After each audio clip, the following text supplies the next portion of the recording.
அனைவருக்கும் வணக்கம். இன்னைக்கான வீடியோ பதிவில் நம்ம பார்க்க போகிற ரொம்ப முக்கியமான ஒரு பயனுள்ள ஆன்மீக தகவல் என்ன அப்படின்னு பார்த்தீங்கன்னா, டிசம்பர் மாதம் 13ஆம் தேதி வெள்ளிக்கிழமை இன்று பார்த்தோம் அப்படின்னா திருக்கார்த்திகை தீபத் திருவிழா கொண்டாடப்படுதுங்க. இன்றைய இந்த திருக்கார்த்திகை தீபத் திருவிழா அப்படின்னு நம்ம சொன்னாலே நம்மளுடைய நினைவுக்கு முதல்ல வருவது அப்படிங்கிறது உலக பிரசித்தி பெற்ற திருவண்ணாமலை அண்ணாமலையார் கோவிலில் ஆண்டுதோறும் நடைபெறக்கூடிய இந்த கார்த்திகை மாதத்தில் நிகழக்கூடிய தீபத் திருவிழா அப்படிங்கிறது தாங்க வரும்.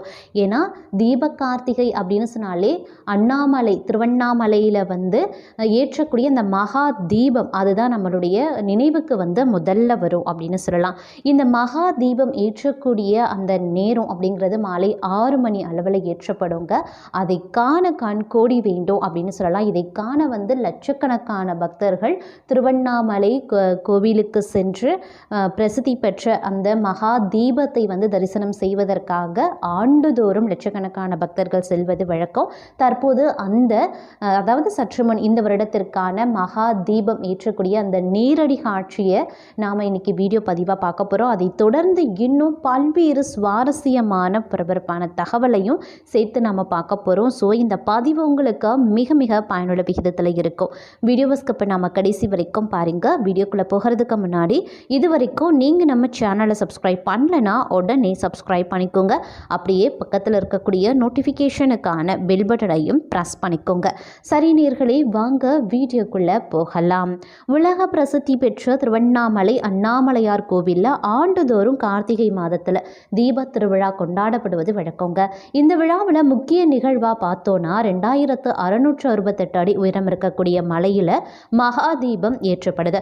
இந்த ஆண்டு இதை காண உலகத்தில் இருக்கக்கூடிய பல பகுதிகளில் இருந்தும் சுமார் 50 லட்சத்திற்கும் மேற்பட்ட பக்தர்கள் வருவாங்க அப்படின்னு எதிர்பார்க்கப்பட்ட நிலையுது.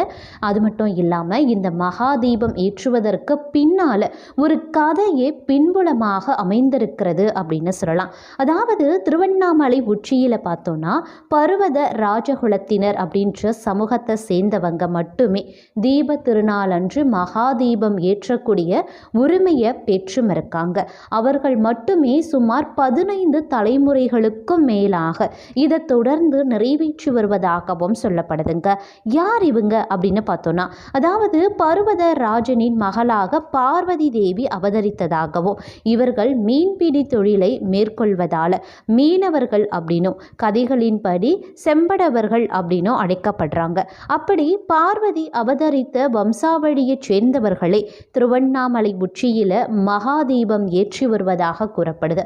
இந்த வம்சத்தில் வந்த மகாதீபம் ஏற்றக்கூடிய நபர்கள் 48 நாட்கள் விரதமிருந்து அண்ணாமலையார் கோவிலில் பரிவட்டம் கட்டப்பட்டு அதற்கு பிறகு கோவிலில் ஏற்றப்படக்கூடிய பரணி தீபத்தில் இருந்து மகா தீபம் ஏற்றுவதற்கான தீப சுடரை ஒரு மண் சட்டியில் வைத்து சிவாச்சாரியார்கள் இவர்களிடம் வழங்குவாங்க.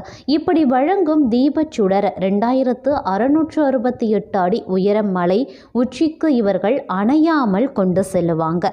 தீபம் அணையாமல் இருக்கவும் கொப்பர வெப்பத்தால் சேதமாகாமல் இருக்கவும் மேல்பாகம் 3.25 அடி கீழ்ப்பாகம் 2.25 அடி சுற்றளவு கொண்டவாறு 200 கிலோ எடையில் 20 வளைய ராடுடன் கூடிய செப்பு தகட்டில் செய்யப்பட்ட கொப்பரையை மலை உச்சிக்கு எடுத்து செல்வாங்க.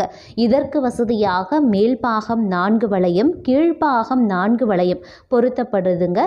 இதில் காவி நிற வண்ணம் பூசப்பட்டு சிவசிவ என வாசகம் எழுதப்பட்டு விபூதி பட்டையுடன் கூடிய லிங்கப்படமும் தீப விளக்கில் அர்த்தநாரீஸ்வரர் உருவாய் போலவும் படம் வரையப்பட்டிருக்கும்.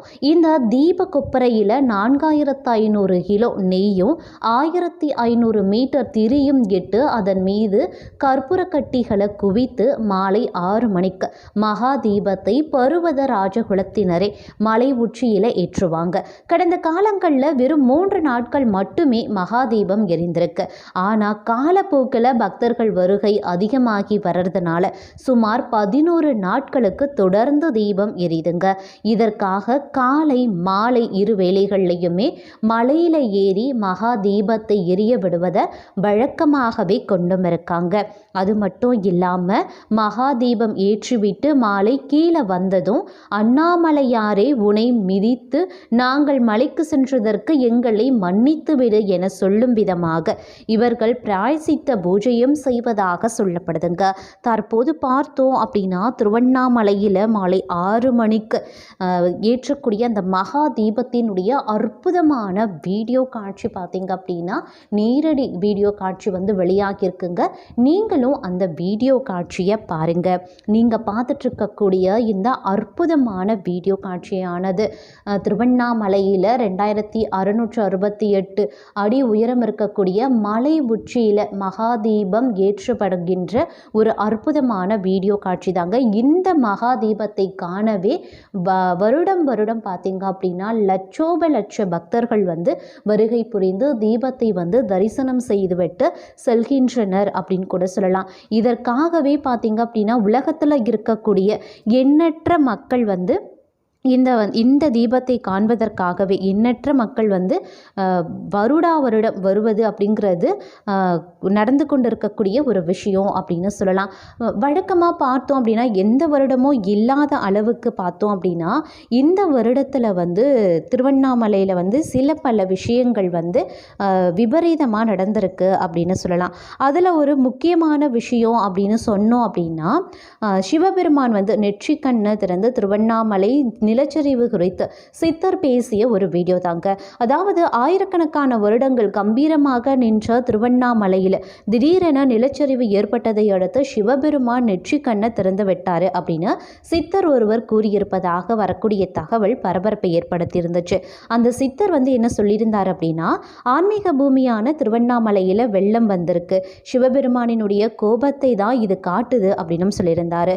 மேலும் பார்த்தீங்கன்னா திருவண்ணாமலையில் ஏற்பட்ட நிலச்சரிவை நான் உற்று பார்த்த போது அது வந்து நெற்றி கண் திறந்திருப்பது போல எனக்கு தெரிஞ்சிருக்கு. இது நான் கற்பனையில் பேசுகிறதா பலரும் நினைக்கலாம். ஆனால் ஆயிரக்கணக்கான வருடங்கள் கம்பீரமாக நின்ற மலை இன்று உதிர்ந்து போயிருக்கு அப்படின்னா இதற்கு மக்களுக்கான எச்சரிக்கை அப்படின்னு சொல்லியிருக்காரு. மக்கள் தவறு செய்கிறத நிறுத்தி கொள்ளணும். அப்படி இல்லைனா சிவபெருமான் ஒரு கட்டத்திற்கு மேலே பொறுக்க மாட்டார். அவர் நெற்றி கண்ணை திறந்து மக்களுக்கு கொடுக்கக்கூடிய எச்சரிக்கை அப்படின்னும் தொடர்ந்து தவறு செய்தால் இன்னும் அவர் தன்னுடைய கோபத்தை வெளிப்படுத்துவார் அப்படின்னும் அந்த சித்தர் சொல்லியிருந்தார். திருவண்ணாமலையில் கடந்த சில மாதங்களாகவே கஞ்சா விற்பனை அதிகமாகி இருக்குங்க. சந்தனமும் குங்குமமும் இருக்க வேண்டிய நகரில் மது பாட்டில் மிதக்குகிறது அப்படின்னு இது எல்லாமே பொதுமக்கள் நிறுத்த வேண்டும் அப்படின்னும் அந்த வீடியோவில் அந்த சித்தர் வந்து எச்சரிக்கையாக பேசியிருந்தார். அவர் பேசிய வீடியோவும் பார்த்தீங்க அப்படின்னா இணையத்தில் வைரலாகி வந்துட்டு இருக்க நேரத்தில் தற்போது பார்த்தீங்க அப்படின்னா கனமழையும் பார்க்கும் பொழுது திருவண்ணாமலையில் அதிகரித்து வந்துட்டுருக்கு. ஒருபுறம் நிலச்சரிவால் பாதிக்கப்பட்டிருக்கக்கூடிய நிலையில் மக்கள் வந்து அதிகமாக, அதாவது பக்தர்கள் வந்து அதிகமாக வந்து அனுமதிக்கப்படலை. இந்த மகாதீபத்தை காண பக்தர்கள் வந்து அதிகமாக வந்து அனுமதிக்கப்படலை. ஒரு குறிப்பிட்ட பக்தர்கள் மட்டும்தான் அனுமதிக்கப்பட்டிருக்காங்க. அது ஒரு புறம் இருந்தாலும் மற்றொரு புறம் பார்த்திங்கன்னா கனமழையும் வந்து பெய்து கொண்டு இருக்கிறது அப்படின்னு சொல்லலாம்.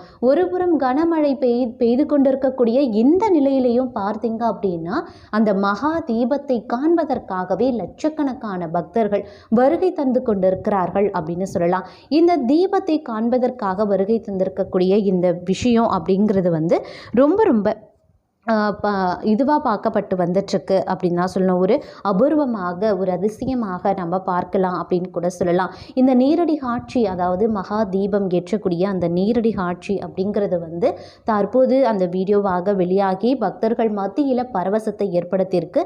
இந்த வருடம் இந்த மாதிரியான அசம்பாவிதம் நடந்திருக்கு. இனி வரக்கூடிய வருடத்தில் இந்த மாதிரியான அசம்பாவிதங்கள், அதாவது நிலச்சரிவோ மழை பொழிவோ வந்து பக்தர்களை வந்து வாட்டக்கூடாது அப்படின்ட்டு மறுபுறம் பார்த்தீங்க அப்படின்னா பக்தர்களும் வந்து தங்களுடைய பிரார்த்தனைகளையும் வேண்டுதல்களையும் வந்து முன்வைத்து வந்துட்டுருக்காங்க அப்படின்னு சொல்லலாம். பக்தர்களினுடைய இந்த அதிகபட்சமான பக்தி அப்படிங்கிறது சிவபெருமானினுடைய மனதை குளிர்விக்குமா, அல்லது இது போன்ற மக்களினுடைய செயல்களால், அதாவது கஞ்சா விற்பனை அதிகமாவது, அது மட்டும் இல்லாமல் உதிர்ந்து போன அந்த ஒரு சில பொருட்கள், அந்த பிளாஸ்டிக் பொருட்கள், ஒரு சில விஷயங்கள்லாம் வந்து தொடர்ந்து வந்து மலை பிரதேசத்தில் அசுத்தம் பண்ணுறது, இந்த மாதிரியான விஷயங்கள்லாம் வந்து அதிகமாக நடைபெறுகிறது. மக்கள் வந்து இதை குறைத்து கொள்ள வேண்டும். இதை மீறி அவங்க பண்ணாங்க அப்படின்னா இன்னும் வந்து சிவபெருமானினுடைய கோபம் அதிகரிக்க தங்க செய்யும். அதனால் இது எல்லாமே நாம் நிறுத்திட்டு சிவபெருமானினுடைய பக்தியில் நாம் முழுகணும் அப்படின்னா கண்டிப்பாக அடுத்த வருடம் இது போன்ற எந்தவித அசம்பாவிதமும் நடக்காது அப்படின்னும் சொல்லப்பட்டு வருகிறது. இந்த தீபம் அப்படின்றது வந்து தற்போது வந்து அனைவராலும் பார்க்கப்பட்டு பகிரப்பட்டு பரவசம் மூட்டக்கூடிய வகையில் ஓம் நமக் சிவாயா அப்படின்ற முழக்கத்தோடு பார்த்திங்க அப்படின்னா பக்தர்கள் வந்து ரொம்பவும் ஆரவாரத்தோடு அந்த தீபத்தை வந்து தரிசனம் செய்து கொண்டிருக்கிறார்கள் அப்படின்னு கூட சொல்லலாங்க.